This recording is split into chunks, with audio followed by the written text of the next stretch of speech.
Welcome to the Visionary Chronicles, a business strategy podcast where we provide insight to those looking for creative, executable strategies built around the latest disruptive ideas, innovative cultures, product creators, and marketing solutions.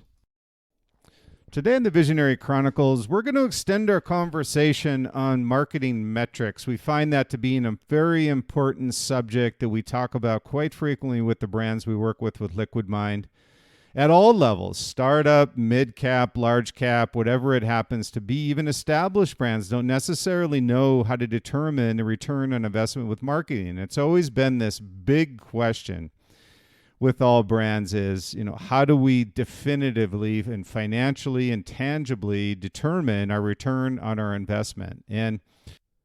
And most, if not all, have come up with their own formulas. And so what I'm going to talk about today are, through Liquid Mind and also brands that I've been with, the most common metrics that these marketing departments utilize in order to determine their return on the investment. So we'll talk about several formulas today, and we'll also talk about what those tangible metrics are exactly. So we know that marketing metrics do matter. Most people will say, yes, it does matter. But depending on who you talk to, the metrics of how that gets measured is different. So they're an essential contribution to defining brand ROI. So they always want to be able to fit that neatly into a formula of brand equity increase, also tangible return on the investment, on sponsorship, whatever it happens to be. They need to define what that looks like. So it's not only for past investments that we've made, but it's also for future budgeting purposes. What do we put against a particular type of spend?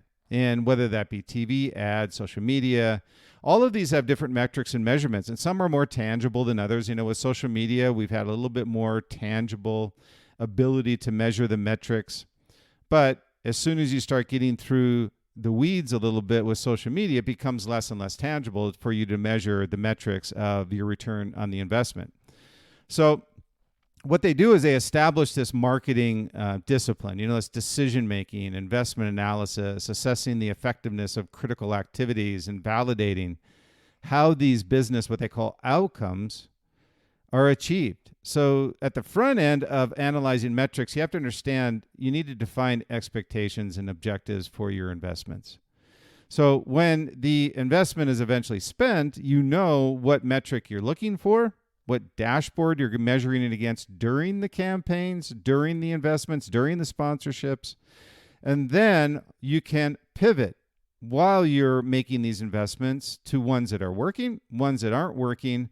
And then post-investment for future spends, you know what did work and what didn't work. So it's not a matter of just throwing money at a board and saying, hey, let's go do social media posts. Hey, we got some great impressions.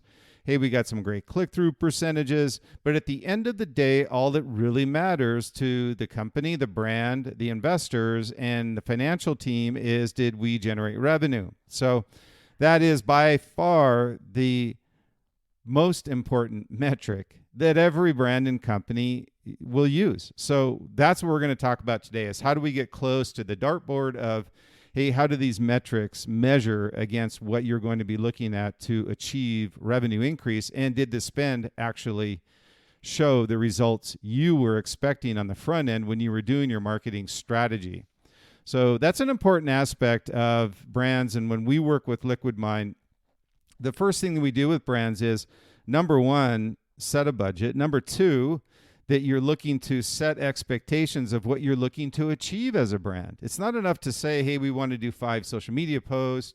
Hey, we want to have that split between Facebook, Twitter. We want to start a TikTok account. But if all of these are just things that are being thrown against the dartboard, it was really not any overriding strategy of how it's going to increase brand equity, increase revenue, or a particular expectation to be measured against, why are you doing it? So these are things that we look at from a strategic standpoint, as too many brands don't have a definitive strategy of how not only are they going to measure ROI, but more importantly, what is the strategy on the front end? So you're measuring it throughout the campaigns and throughout the sponsorships, so that then post-investment, you can know if you've got the proper return on investment against your expectations.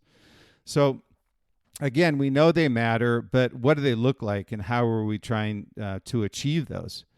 So it's how we determine, assess, and manage these metrics that build an effective marketing strategy. So that provides this tangible brand equity benefits and a realized ROI. So when I say a realized ROI, there are going to be different formulas that we'll use for marketing. And there's different avenues of where we spend money. We spend them on pure campaigns. We spend them on funnel metrics in order to drive traffic. And then we also build it off of, hey, pure brand awareness. How do we measure these things? So we'll talk a little bit about that today as well. So the first thing in building what I call this roadmap. So the podcast today we're talking about is marketing metrics, developing a roadmap. So the first thing in building your roadmap is determining the most critical data points to construct an analysis of your brand investment value. Okay, I say value. And the reason I say value is because it isn't like, hey, you go into a store and you purchase product. It's a hard good or it's a soft good. I talked this on the CPG side with Liquid Mind. And what we're talking about here is a lot of times is value growth of the brand itself. You know, how do you measure that? So when we look at these metric data point, what we call analysis, here's some of the measuring points that we look like. You know, these metrics impact revenue, the P&L, or the brand equity value, the goodwill, the balance sheet. So you got a P&L impact and you got a balance sheet impact through brand equity value and goodwill. And some of these are more tangible, others are not. The second thing we look at in a broad metric analysis, do the metrics define the past or the future, meaning lifetime value? And past is previous analysis to determine long-term lifetime value for future investments. The third is, are the metrics static? Meaning, is it just a period demand generation, or are they dynamic? They're ongoing. They have a demand build over time. So what we look at is the roadmap to the value of defining these marketing metrics, okay? So the ones I just went through, these metrics impact revenue or brand equity, goodwill, metrics define past or the future, metrics static or dynamic. These are all kind of metric data point analysis that will be built around defining the value increase. So the roadmap to value defining marketing metrics are built off a couple points and a couple metrics that we look at that as we move along these investments for a period of time or long term, these are things that we need to keep in mind. So the first thing is, if it's campaign, we have campaign metrics, right? It's effectiveness, ROI through click-through rates and visits. That'd be one. We have satisfaction metrics, number two, which is customer satisfaction through what they call net promoter score, so or revenue. Okay, so people get confused with this net promoter score. I could have a separate podcast on this alone, because it's very important that a brand be very proactive with asking their consumers if they are satisfied with the purchase. So as you go through analyzing the purchase cycle or the life cycle purchase of your products, you may think it's a great experience, but your customer may think differently. They may think less of your brand, may think less of what you're providing to them as value. So the net promoter score is really something that you're getting feedback from your consumer as they go through this life cycle purchase with your brand or your company. So that's an important thing on satisfaction metric. The third is brand metrics. So we talk about brand affinity or brand equity value increase. That's the third piece. The fourth piece is customer acquisition and attrition. Now you get more tangible, right? So it's the process to determine customer churn rates. It could either be increasing or decreasing, attrition or acquisition. It's very clear, very definitive, but that's the fourth metric on the roadmap to building this value of defining marketing metrics. And then there's corporate metrics, right? The president of the company, the CMOs, the CFOs, they love this number. It was this enterprise value translation through corporate culture, HR, potential M&A value. So if they're getting purchased or if they're looking to acquire another company, these are things that are very important to the company as a whole because it increased overall brand value. So those are the four things we looked at: campaign metrics, satisfaction metrics, brand metrics, customer acquisition, attrition metric, corporate metrics. Okay, so those are, let's see, 5 different areas on the roadmap of value. Okay, so these are things we'll talk about.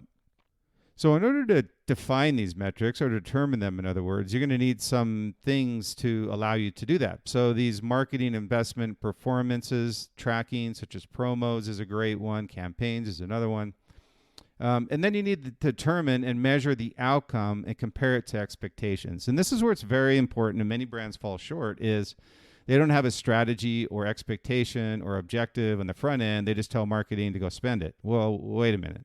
Before you spend it, define what we're looking to achieve as a result of that spend. That's why it's very important that you have that strategy in place. So what is our metric? Click-through, customer visits. Do the results justify the investment? How effective and efficient was marketing strategy? So all these things are going to be post-investment, but they have to be done before the investment is made. So it's very important that that happens. So there's several areas of when we talk about what does this return on investment formula look like. Many people use different types of metrics in calculating the spend on the marketing side. So we'll talk about some tangible and intangible metrics. But the first and probably the most popular one you'll see out there is this marketing ROI. So it's called MROI. Great acronym, right? So it's MROI. So what it is in the calculation for the marketing return on spend is taking the period, a definitive period of when you start your investment and when you end your investment. So let's say in the start of the investment, we were doing, let's say $1 million. And then as a result and end of the period of when we made the marketing spend, we now went from $1 million to $1.5 million. So we've now defined that there was an incremental, what they call incremental revenue boost during the spend period. So that is your incremental revenue. And what you then look at is what is your company's margin as a whole, whether it be a service company, whether it be a product company. If it's 50% gross, 75% gross, what's your COGS, what's your service expense? Find out what your contribution margin is. So let's just say it's 50%. So we've got a $500,000 incremental revenue increase times 50%. So you got $250,000. And let's say your spend was $100,000 for that incremental revenue increase. So you subtract that out, and then this calculates your marketing return on investment of 15% in this case. So that's the most common one used, and it's called a total MROI. So it's really a definitive and tangible number. You know, there are other things you could look at as the actual impact of the incremental revenue increase that marketing spend had. So you can look at different ways. So that's the first one and probably the most common. Now, there's another one called funnel MROI, which is if there's some type of campaign you're doing, how do you define that? So I'll just give you an example here. So let's assume a campaign costs $30,000. It generates 6,000 views on video. So historical, you need to then define what that historical tracking of these views is on qualified leads. And let's just say in this instance that, let's say there's 12 views over a 6-week period, and those become qualified leads, let's say to the sales department. And 10% of that amount will contribute to revenue within 9 months, let's just say 6 to 9 months, which equals 72 sales in this case.